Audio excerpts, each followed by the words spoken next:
మీ car కి best ceramic coating premier care Apexer car detailing studio for contact. నాకు ఈ కర్తవ్యాన్ని అప్పజెప్పినప్పుడు గౌరవ ముఖ్యమంత్రి గారు నాతో మాట్లాడుతూ ఒక మాట అన్నారు. నైతికత అన్నది కుటుంబంలో ప్రారంభం కావాలి.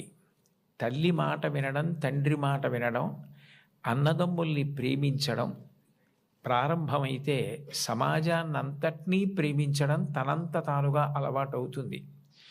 ఇవాళ కుటుంబాలలో విలువలు తగ్గిపోతున్నాయి. కుటుంబ సభ్యుల మధ్య ప్రేమ, అవగాహన తగ్గిపోతున్నాయి.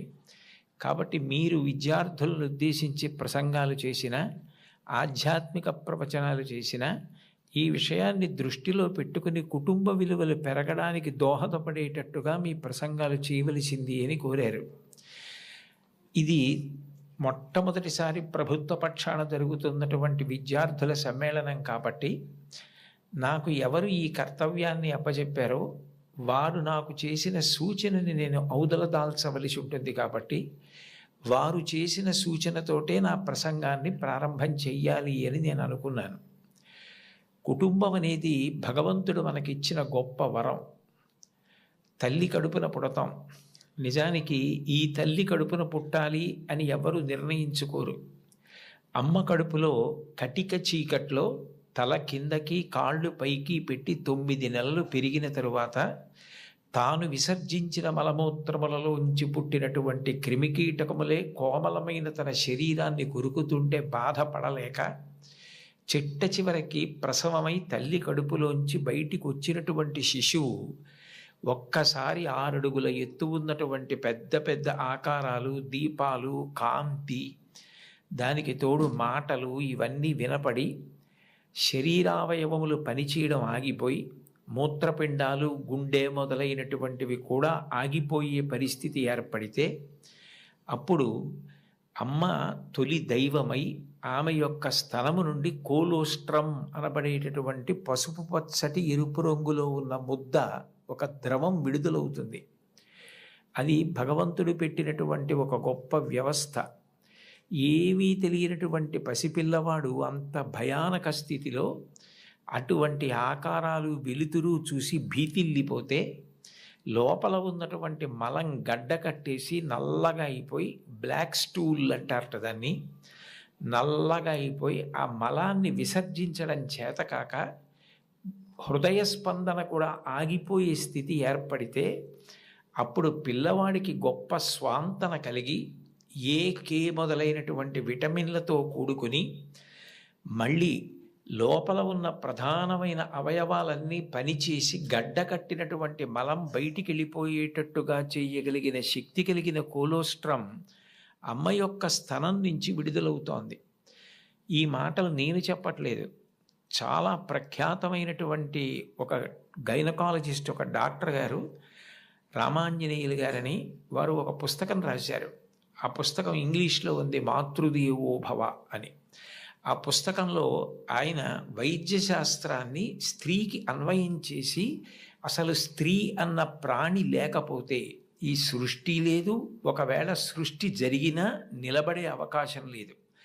తండ్రి కోట్లకు పడగలెత్తినవాడు కావచ్చు, గొప్ప అధికారి కావచ్చు, కానీ పుట్టినటువంటి పసిబిడ్డ ఆకలితో ఏడుస్తుంటే ఆ పసిబిడ్డకి పాలు పట్టగలిగినటువంటి శక్తి అమ్మకు ఒక్కదానికే ఉంటుంది. నేను ఈ బిడ్డని రక్షించుకోవాలి అన్న తాపత్రయం, ఆ తిరుగులేని ప్రేమ అమ్మకి మాత్రమే ఉంటుంది. అది కేవలం మనిషిలో కాదు. మీరు ఏ ప్రాణిని తీసుకోండి, కోడి గ్రద్దని చూస్తే హడిలిపోతుంది. అట్లాంటి కోడి తన గుడ్లని పొదిగి పిల్లల్ని చేసిన తరువాత ఆ పిల్లలు కొంచెం దూరం వెళ్ళి ఏదైనా తింటూ ఉంటే ఎక్కడ గ్రద్ద వచ్చి పిల్లల్ని తన్నుకుపోతుందో అని మెడ ఎత్తిపెట్టి ఆకాశం వంక చూస్తూ కొక్కొక్కొక్కొక్కొక్కొక్కొక్కొ అంటూ, ఒకవేళ గ్రద్ద వస్తే 2 రెక్కలు ఎత్తిపెట్టి పిల్లలన్నింటినీ రెక్కల కిందకి తెచ్చేసుకుని రెక్కలు ముడిచేసి కంఠం ఎత్తిపెట్టి ముందు నా కంఠాన్ని కోసేసి అప్పుడు నా పిల్లల్ని చెనకు అని గ్రద్దకి ఎదురు తిరుగుతుంది. ఒక కోడికి ఎవరు నేర్పారు తన పిల్లల్ని కాపాడుకోమని? స్త్రీ ప్రాణి. కోడి పుంజుకు లేదు ఈ లక్షణం, కోడి పెట్టకుంది ఈ లక్షణం, ఆడ కుక్కకుంది ఈ లక్షణం. ఆడ పందికుంది ఈ లక్షణం.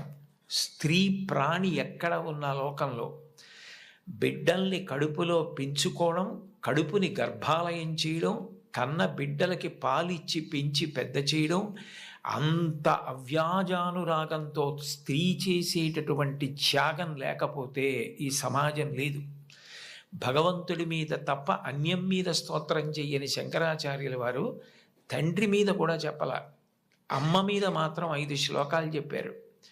5 శ్లోకాల్లో ఒక శ్లోకంలో అంటారు, ఆస్తాం తావదీయం ప్రసూతి సమయే దుర్వార శూలవ్యధ నైరుచ్యం తనుశోషణం మలమయీ శయ్యాచ సంవత్సరి ఏకస్యాపి నగర్భభారణ భరక్లేశస్య యస్య క్షమః దాతుం నిష్కృతి ఉన్నతోపి తనయత్తస్యై జనన్యై నమః అంటారు.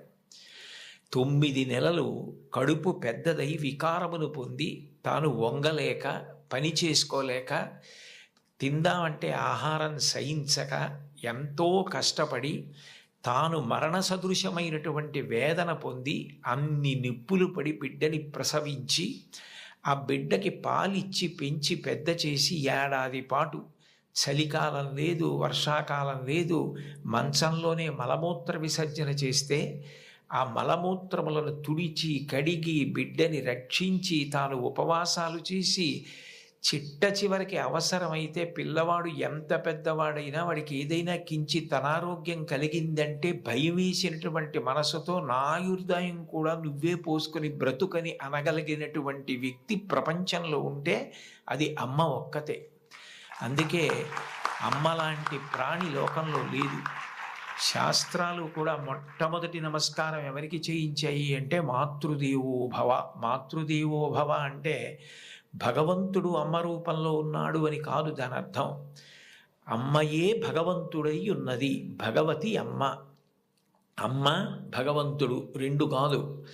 ఎందుకనంటే ప్రాణం పోయేటప్పుడు కూడా ఎక్కడ కొడుక్కి ఇబ్బంది కలుగుతుందోనని కొడుక్కి ఇబ్బంది కలగకుండా వాడికి ఏ విధమైనటువంటి క్లేశము పొందకుండా తాను వెళ్ళిపోవాలని తల్లి కోరుకుంటుంది.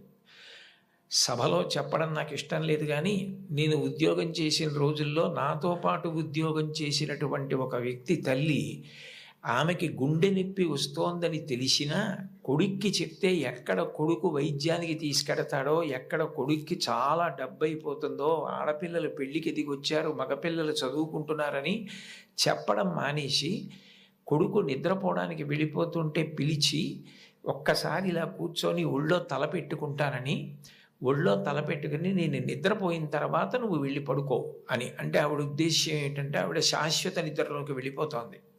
ఆ కొడుకు ఒళ్ళో తలపెట్టుకుని పడుకుంటే కొంతసేపటికి తల్లి కదలటం లేదని వాడు కదిపి చూస్తే తల్లి శరీర త్యాగం చేసేసింది. ఆ తర్వాత తెలిసింది, తన భార్య చెప్పింది, కొంచెం గుండెల్లో నొప్పిగా ఉందమ్మా, బరువు పని చేయలేకపోతున్నాను, కానీ వాడికి మాత్రం నువ్వు చెప్పకు సుమా అని ఒట్టేయించుకుందట కోడలతో. అది తల్లి అంటే. అమ్మ అంటే అంతటి ప్రేమైకమూర్తి. అమ్మ లాంటి వ్యక్తి జీవితంలో ఇక దొరకదు.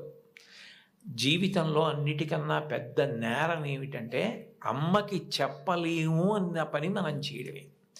ఏ పని మనం చేస్తామో అది అమ్మకి చెప్పగలగాలి.